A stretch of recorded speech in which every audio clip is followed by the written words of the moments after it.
coisa impressionante no Japão é o número de suicídios. Realmente é muito alto. Há até mesmo lugares onde se tornaram comuns o suicídio. Perto do Monte Fuji existe um precipício onde as pessoas vão ali para cometer suicídio. Foi até colocada uma placa há um tempo dizendo não se joguem aqui porque é muito difícil recuperar o corpo, tem um lugar mais apropriado. Em torno de 100, um pouco mais de 100 pessoas por ano perdem a vida ali. Aí nessa placa que você está vendo agora, está escrito um tipo de lembrança ou um recado para aqueles que estão caminhando para o suicídio neste local próximo ao Monte Fuji. E ali diz assim: lembre-se que a vida é um presente dos pais. Para a pessoa que está indo nessa última jornada, nesta última caminhada, possa se lembrar que ele tem ou ela tem pais. Ali também está dizendo: lembre-se dos seus filhos, lembre-se do seu filho. Às vezes pais estão se jogando ali, tirando a sua vida.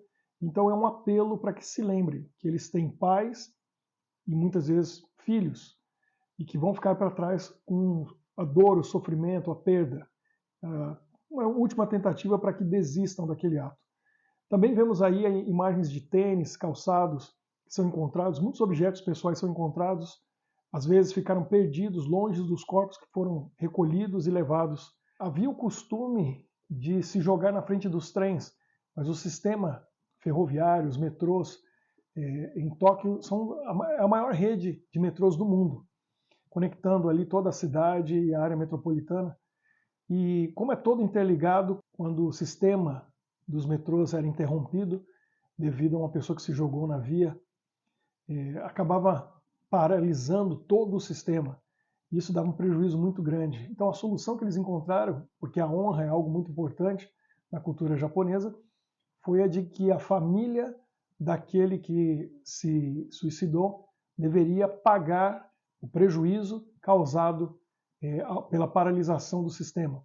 E aí nunca mais ninguém fez isso, nunca mais ninguém se jogou, porque ninguém quer deixar essa desonra tão grande para a família, um prejuízo tão grande.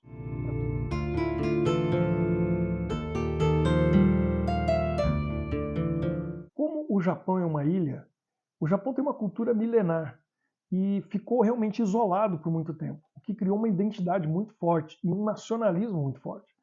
Então os japoneses têm orgulho de serem japoneses e do que conquistaram depois da Segunda Guerra, economicamente, através do trabalho, do esforço, e chegaram a ser a segunda economia mundial, hoje a terceira.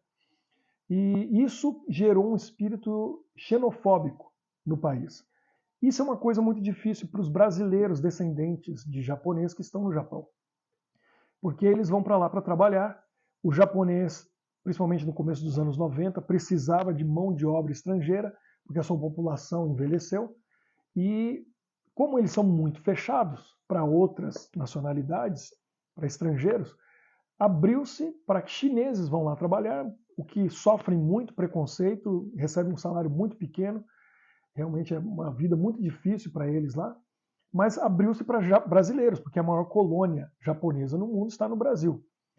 Então os filhos e netos de japoneses tiveram a liberdade de regressar para o Japão para trabalhar nessas indústrias e fábricas que precisam de mão de obra jovem. O problema é que esses descendentes de japoneses sofrem muito preconceito no Japão. Muitos deles não têm uma aparência 100% japonesa, porque houve uma mistura. Alguns têm realmente, no seu DNA 100% japonês, mas não falam japonês fluentemente. O que gera um problema muito grande, porque eles olham para aquele descendente de japonês, que parece japonês, mas como assim não fala japonês? E aí já é identificado logo como gaijin, estrangeiro. E isso é um problema para alguns, porque eles dizem que quando o país mais precisou do seu pai ou do seu avô, ele se tornou um traidor. Ele nos abandonou e foi embora para o Brasil. Então você é filho ou neto de um traidor. E essas pessoas são rejeitadas. No Brasil são chamados de japoneses. E quando vão para a terra deles, lá eles são rejeitados como estrangeiros. E então ficam sem pátria. Realmente é um preconceito muito grande. Pessoas como eu e minha esposa, que não têm aparência oriental, são tratados muito bem no Japão. Principalmente por falarmos inglês. Então eles têm esse respeito, essa admiração, querem saber, querem ouvir, gostam da cultura e acham interessante que estamos lá até aprendendo japonês.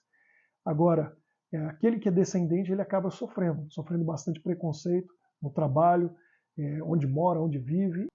Então, eles acabam morando juntos, nos mesmos condomínios, na mesma região, onde vão frequentar os mesmos locais para se sociabilizar, onde falam português, onde tem muitos brasileiros. Então, você vai ter um mercado brasileiro, lojas brasileiras e até mesmo igrejas, onde eles convivem ali dentro da sua comunidade de língua portuguesa. Uma coisa engraçada que eu vi logo que cheguei no Japão, o meu japonês era muito fraco, não entendia quase nada, mas eu estava assistindo a televisão uma vez e eu pude ver que houve algum tipo de crime.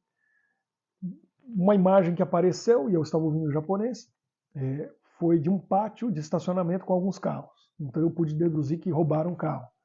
Depois eu vi uma prisão, a janela, a grade numa janela da prisão, eu entendi que a pessoa foi presa. E a única palavra que eu pude entender naquela reportagem foi Burajiro-jin, que quer dizer brasileiro. Aí eu já entendi. Realmente deve ter sido um brasileiro que roubou um carro e estava preso. Isso aconteceu muito no Japão quando os brasileiros foram para lá, imigrando. Infelizmente, muitos brasileiros cometeram crimes no Japão, foram presos ou deportados. E hoje, praticamente, o pessoal que está lá é o pessoal nota 10, porque o Japão conseguiu se livrar, prender ou deportar os brasileiros que estavam cometendo coisas ilegais ou até mesmo crimes. E isso gerou um problema no Japão, porque o Japão está entre os 5 países mais seguros do mundo. Não existe roubo, não existe assalto. Isso realmente é algo que não existe dentro da cultura japonesa. É um país muito seguro. Mas, infelizmente, os brasileiros, alguns brasileiros que estavam por ali, acabavam roubando lojas. Uma coisa interessante que aconteceu comigo e a minha esposa é que nós tínhamos o costume de, como muitos japoneses e mesmo estrangeiros, ir a uma loja muito popular no Japão, uma rede muito grande que você encontra praticamente em todas as cidades. Os preços são bons e tem uma variedade muito grande de produtos. E nós íamos naquela loja e percebemos uma coisa. Quando nós entrávamos, constantemente nos alto-falantes da loja ficavam músicas tocando, mas a música mudava para um estilo completamente diferente que chamava atenção. E depois, com o tempo, alguém nos contou que quando os brasileiros chegaram no Japão, infelizmente, muitos roubaram essas lojas, somente essa rede de lojas. E isso é uma coisa que não existe no Japão, é um lugar super seguro, que não existe roubo. Infelizmente, isso mudou com a chegada dos brasileiros no começo dos anos 90. E a música mudava para alertar os funcionários da loja de que os brasileiros estavam na loja. Então era um alerta para que eles ficassem de olho e observassem o comportamento dos brasileiros, porque poderiam roubar alguma coisa. Infelizmente, o lado negativo da cultura brasileira apareceu no Japão para mudar um pouco da cultura e da história do país, e a herança que existe até hoje é essa.